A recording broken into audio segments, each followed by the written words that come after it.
नमस्कार बच्चों, आप सभी का बहुत बहुत स्वागत करता हूं आपके अपने यूट्यूब चैनल साइकोलॉजी वाले गुरुजी में। तो आज के इस क्लास में मैं आपको बीए 4th सेमेस्टर से संबंधित एक ऐसी मानसिक विकृति के बारे में पढ़ाने वाला हूं जिसका नाम जो है आप सभी लोग भली भांति जानते हैं।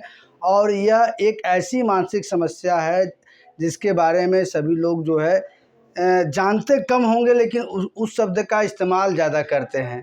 थोड़ा सा ही मानसिक समस्या आती है तुरंत व्यक्ति उस मानसिक रोग का नाम ले लेता है, और उस मानसिक रोग का नाम है डिप्रेशन, जिसको हिंदी में अवसाद कहते हैं। तो आज के क्लास में डिप्रेसिव डिसऑर्डर क्या होता है, हिंदी में अवसाद विकार या विषाद विकार किसे कहते हैं, इसका क्लिनिकल पिक्चर क्या होता है यानी कि सिम्टम्स क्या होता है, इसका एटियोलॉजी यानी कि इसके कारण क्या होता है, इन सभी के बारे में आपको डिटेल में बताने वाला हूँ।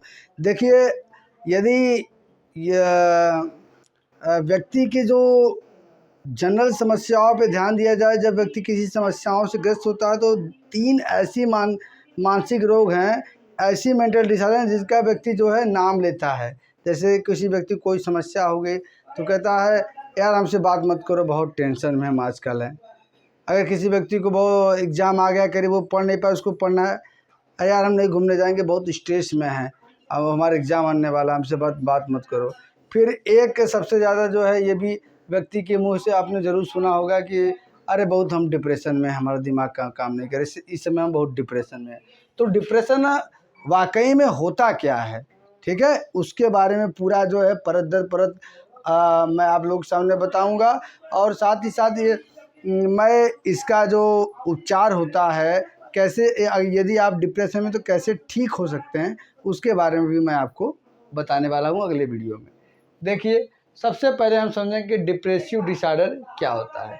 तो जो डिप्रेसिव डिसऑर्डर यह एक मूड डिसऑर्डर यानी कि मनोदशा विकार है, यानी कि मन से संबंधित या मानसिक दशा से संबंधित विकार है, ठीक है, मूड से संबंधित विकार है। जो कहता है ना व्यक्ति हमारा मूड सही नहीं है, मूड डिस्टर्ब है, तो मूड से संबंधित रोग है जिसमें व्यक्ति लंबे समय तक उदास, निराश और जीवन में रुचि खो देता है। ध्यान रखिएगा, उदास होना ये डिप्रेशन नहीं है, बल्कि लंबे समय तक व्यक्ति यदि उदास रहता है, निराश हताश रहता है और जीवन में रुचि खो देता है, यानी कि उनकी जीने की इच्छा है उसकी समाप्त हो जाती है, जो रोज़मर्रा के कार्य है वो भी व्यक्ति उसमें रुचि खो देता है। तो यह क्या होगा, यह डिप्रेशन होगा। यह केवल दुखी होने की स्थिति नहीं होती है कि व्यक्ति दुखी है तो उसे हम डिप्रेशन, बल्कि एक मानसिक विकार है जो व्यक्ति के विचारों, थॉट्स, भावनाओं, इमोशंस और व्यवहार और दैनिक जीवन को प्रभावित करता है। कहने के तात्पर्य, अगर व्यक्ति किसी कारण से कोई व्यक्ति दुखी है तो वो नहीं है भैया डिप्रेशन। डिप्रेशन क्या होता है, यदि लंबे समय तक आप किसी कारणवश उदास हैं, निराश है और अपने जीने की इच्छाएं आप खो दिए हैं, जो आपका रोज़मर्रा के कार्य हैं उसको करने की इच्छा नहीं हुई, तो ये डिप्रेशन आपका होता है। डिप्रेशन जैसे हम इंजेक्शन लगाते हैं तो पूरे शरीर में जो है ब्लड में वो फैल जाता है इंजेक्शन और जल्दी असर करता है, उसी तरीके से जो डिप्रेशन नामक सुई है, या जब व्यक्ति को जकड़ता है, पकड़ता है, तो व्यक्ति के विचारों को, उसके भावनाओं को और उसके व्यवहार, तीनों को अपने चपेट में ले लेता है और तीनों को प्रभावित कर देता है और उसका जीवन भी प्रभावित होता है। अब और नीचे देखते हैं, अवसाद विकार एक मनोदशा विकार है, मन से संबंधित विकार है, मन से संबंधित रोग है, ठीक, जिसमें व्यक्ति लंबे समय तक उदास रहेगा, निराश रहेगा, ठीक है, जीवन से आशा छोड़ देगा, रुचि की कमी, किसी काम में उसका मन ही नहीं लगेगा, कुछ करने की इच्छा ही नहीं करेगा और दैनिक जीवन के कार्यों में बाधा करता है, यानी कि जो उसकी रोज़ का डेली रूटीन का कार्य था वो भी नहीं वो कर पाता है, उसे ऐसा लगता है कि ये भी चीज़ें प्रभावित होने लगती हैं, तो ये डिप्रेशन होता है। एक बात याद रखिएगा कि हर डिप्रेशन में उदासी होती है, लेकिन हर उदासी डिप्रेशन नहीं होती है। हर डिप्रेशन में उदासी होती है, लेकिन हर उदासी, ठीक है, हर उदासी को आप डिप्रेशन नहीं बोल सकते हैं। समझ रहे हैं ना, ये डिप्रेशन होता है। अब हम बात करते हैं क्लिनिकल पिक्चर यानी कि सिम्टम ऑफ डिप्रेसिव डिसऑर्डर, यानी कि कौन से ऐसे लक्षण हैं जिनके आधार पे आप जो है कह सकते हैं कोई व्यक्ति डिप्रेशन में जा रहा है। यह जो वीडियो है साइकोलॉजी के बच्चे को इम्पोर्टेंट तो है ही, और भी सभी लोगों के लिए कॉमन जो है, क्योंकि ये जो है अधिकतर लोग इस समस्या से जूझते हुए पाए जाते हैं, चाहे पेरेंट्स हो, चाहे बच्चे हों, चाहे किसी भी कोर्स के। इसलिए आप जो है अच्छे से देखिए। पहला तो उदासी, डिप्रेसिव मूड रहेगा, वो हमेशा उदास उदास रहेगा, ठीक है, और लगातार उदासी चलता रहेगा, 1-2 दिन की बात नहीं, कई दिनों तक। फिर नींद की समस्या होगी, स्लीपिंग डिस्टर्बेंस बहुत ज़्यादा होगा, व्यक्ति को नींद नहीं है। जब आप स्ट्रेस में, तनाव में इस समय रहते हैं तो नींद ही नहीं आपको आती। रुचि कमी, लॉस ऑफ इंटरेस्ट, किसी कार्य में मन ही लगेगा। पहले जो कार्य बड़ा रुचि से, तल्लीनता से करते थे, अब उसमें भी वैसी रुचि नहीं रहेगी। भूख में परिवर्तन, भूख का जो पैटर्न था वो भी बहुत ज़्यादा चेंज होता है, या तो बहुत ज़्यादा खाना या तो एकदम खाना नहीं। थकान, हमेशा थका हमेशा एनर्जी लो महसूस करता है। ध्यान की कमी, कंसंट्रेशन पावर जो है वो कम हो जाता है। अपराध बोध, मतलब हमेशा उसे लगता है कि मुझसे कोई बहुत भारी गलती हो गई है और उसी के पछतावा में जीता रहता है। निराशा, मतलब वो हमेशा अपनी ज़िंदगी से निराश हो गया रहता है, हार गया रहता है। आत्महत्या के विचार, उसे क्या है, आत्महत्या करने के विचार आते हैं कि अब मेरी पूरी दुनिया ही समाप्त हो गई, अब मेरा जीना कोई काम नहीं रहेगा, मैं समाप्त अपने आप को करना चाहता हूँ। आत्मविश्वास में कमी, ये लाजमी बात है कि जो मैंने बताया लक्षण वो आएगा तो आत्मविश्वास में, उसके सेल्फ कॉन्फिडेंस में कमी पाई जाएगा। तो जो मैंने आपको लक्षण बताएं, वो लक्षण में से 5-6 लक्षण अगर किसी व्यक्ति में देखे तो वो डिप्रेसिव डिसऑर्डर का पेशेंट है। अब हम बात करते हैं एटियोलॉजी, यानी कि काजेज, यानी कि कारण। अब ये कैसे पनपता है, देखिए, अगर कैसे पनपता है उसको आप समझ जाएंगे ना, तो आप उसको जो जो जिस चीज़ से पनप रहा है उसको यहाँ जो है क्या करें, ख़त्म कर देंगे। तो 3 मुख्य कारक है, जैसे पहला जैविक कारण, बायोलॉजिकल फैक्टर, मनोवैज्ञानिक कारण, साइकोलॉजिकल फैक्टर, सामाजिक कारण, सोशल फैक्टर। इन तीनों कारण के संयोजन से क्या है, आपको में डिप्रेशन हो सकता है। सबसे पहला जैविक कारण, जिसको हम लोग जन्म से कहते हैं या जीन्स के माध्यम से ये चीज़ें होती हैं, इसमें सबसे पहला जेनेटिक फैक्टर, यानी कि आनुवंशिक कारक। आनुवंशिक कारक क्या है कि माता पिता से जो है बच्चों में जीन्स के माध्यम से जिस तरह से शारीरिक गुण ट्रांसफ़र होते हैं, उस प्रकार से मानसिक गुण भी ट्रांसफ़र होते हैं। इट मीन्स यदि बच्चे के परिवार में उसके माता पिता, दादा दादी या नाना नानी, किसी को कोई व्यक्ति डिप्रेशन का अगर वो रहा है मरीज, तो उसमें भी डिप्रेशन होने के चांसेस होते हैं। हालांकि ये बहुत हद तक सही नहीं, लेकिन फिर भी ऐसा माना जाता है कि होने के चांसेस होते हैं।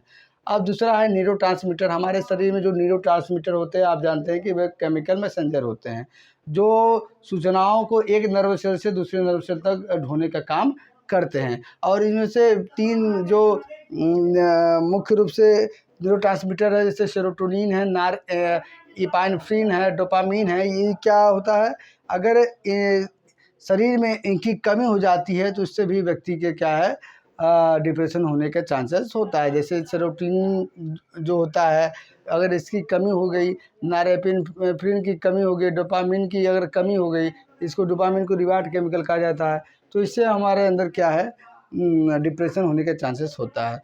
दूसरा, हार्मोनल चेंज। हमारे शरीर में हार्मोनल बदलाव भी कई तरह के होते हैं, जिससे व्यक्ति की जो है डिप्रेशन होता हुआ पाया गया है। इससे मनोवैज्ञानिकों ने सिद्ध किया है। यदि थायराइड हार्मोन्स की कमी होती है तो ये भी व्यक्ति के अंदर डिप्रेशन बढ़ा जाता है। और अगर कार्टिसोल, जिसको हम लोग स्ट्रेस हार्मोन कहते हैं, इसकी अधिकता होती है तो ये भी व्यक्ति के अंदर क्या है, डिप्रेशन पैदा कर सकता है। और तीसरा ये है कि यदि प्रेगनेंसी में कोई हार्मोन चेंज होते हैं या मेनोपॉज के दौरान हार्मोन चेंज होते हैं, तो उससे भी क्या है, एक महिला के अंदर क्या है, डिप्रेशन होने की शिकायत होते हैं। तो ये जैविक कारण होता है जो जन्म से या जीन से रिलेट होता है। दूसरा, मनोवैज्ञानिक कारण, यानी कि मानसिक पहलुओं से संबंधित होता है। आइए इससे देखते हैं। पहला है नेगेटिव थिंकिंग, जिसको नकारात्मक सोच या नकारात्मक सोच कहते हैं। एरन बैक कहते हैं, एरन बैक साहब का है, ये कहते हैं कि जो डिप्रेशन व्यक्ति होता है वो हमेशा नकारात्मक सोच करता रहता है। इसीलिए इन्होंने क्या है, कॉग्निटिव टिराड का नाम दिया है, संज्ञानात्मक त्रुटि का नाम दिया है, कि ऐसे व्यक्ति जो होते हैं नकारात्मक चीज़ 3 तरीके से सोचते हैं। पहला, नेगेटिव व्यू पॉइंट टू हिस्सेल, मतलब अपने बारे में नकारात्मक सोचना कि मैं बेकार हूँ। Negative view point of word, दुनिया के बारे में बेकार सोचना कि ये दुनिया ही बेकार है। तीसरा क्या है, negative view point of future, अपने भविष्य के बारे में ये सोचना कि मेरा भविष्य ही खराब है, मेरा भविष्य गर्त में, मैं कुछ ही नहीं कर सकता हूँ। तो ये है नेगेटिव थिंकिंग। तीसरा है लर्नड हेल्पलेस, जिसको क्या है, मार्टी सेलिंगमैन ने दिया था। इसमें इनका ये मतलब है कि जब व्यक्ति बार बार असफलता पाता है किसी काम में, तो वो प्रयास ही करना बंद कर देता है, ठीक है, फिर वो प्रयास नहीं करता। यदि जैसे कोई व्यक्ति है बच्चा है, प्रतियोगी छात्र है, तैयारी कर रहा है, वो बार-बार उसी में असफल हो रहा है, तो वो एकदम उसको छोड़ देता है, छोड़ के क्या है वो दूसरी तरफ आ जाता है। वो कहता है कि मैं उससे अब ये चीज़ें होने वाली नहीं है। तीसरा है कॉग्निटिव डिसऑर्डर, मतलब संज्ञानात्मक विकृतियाँ।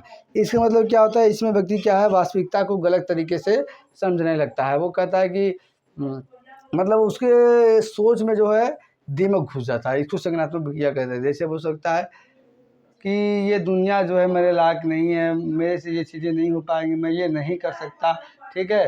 और इत्यादि चीज़ें जो है वो सोचता है। तीसरा है सामाजिक कारण, यानी कि समाज से संबंधित जो पक्ष होते हैं वो भी कहीं न कहीं डिप्रेशन को उत्पन्न करने में भूमिका निभाते हैं, क्योंकि व्यक्ति क्या है परिवार के बाद समाज में ही सबसे ज़्यादा समय बिताता है। तो ये लाज़मी सी बात है कि क्या है समाज भी क्या है व्यक्ति के सभी चीज़ों को प्रभावित करेगा। तो आइए देखते हैं कैसे। सबसे पहला स्ट्रेस, तनाव। यदि क्या है व्यक्ति को एग्ज़ाम का प्रेशर है, पारिवारिक तनाव है या जॉब का तनाव है, तो उसके वजह से उसके अंदर क्या है stress is converted to depression, ठीक। दूसरा है फैमिली प्रॉब्लम, यानी कि परिवार से जुड़ी जो समस्याएं होती हैं, ठीक है।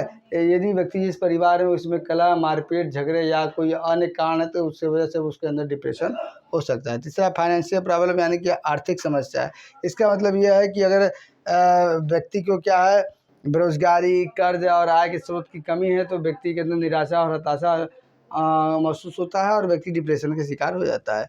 अगला है लॉस ऑफ लव्ड वन, मतलब यानी किसी प्रिय व्यक्ति की मृत्यु या बिछड़ना। यदि कोई ऐसा व्यक्ति हो जो प्रिय हो या तो उसका बहुत क्लोज हो, वो मर जाता है या बिछड़ जाता है, तो उससे व्यक्ति डिप्रेशन में हो जाता है। जैसे माता पिता, जीवन साथी, मित्र, ठीक है। यदि वो बिछड़ जाते हैं या तो क्या है वो दूर हो जाते हैं, तो ऐसे क्या है व्यक्ति डिप्रेशन का शिकार हो जाता है। तो आज के वीडियो में इतना ही। मैं आपको डिप्रेशन के बारे में बताऊंगा, आगे डिप्रेसिव डिसऑर्डर कितने टाइप्स होते हैं वो बताऊंगा।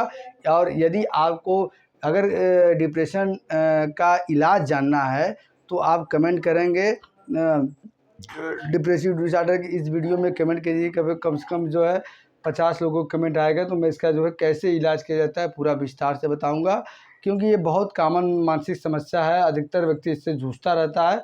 तो इसका उपचार भी जानना बहुत ज़रूरी होता है कि इसे कैसे ठीक किया जा सकता है। तो मैं पूरे विस्तार से एक वीडियो में इसका उपचार बताऊँगा। आप जो है कमेंट कीजिए, कमेंट 50 ऊपर इस वीडियो पर हो जाएगा तो मैं आपको जो है इसका उपचार ज़रूर बताऊँगा। चलिए मिलते हैं नेक्स्ट टाइम के टॉपिक के साथ।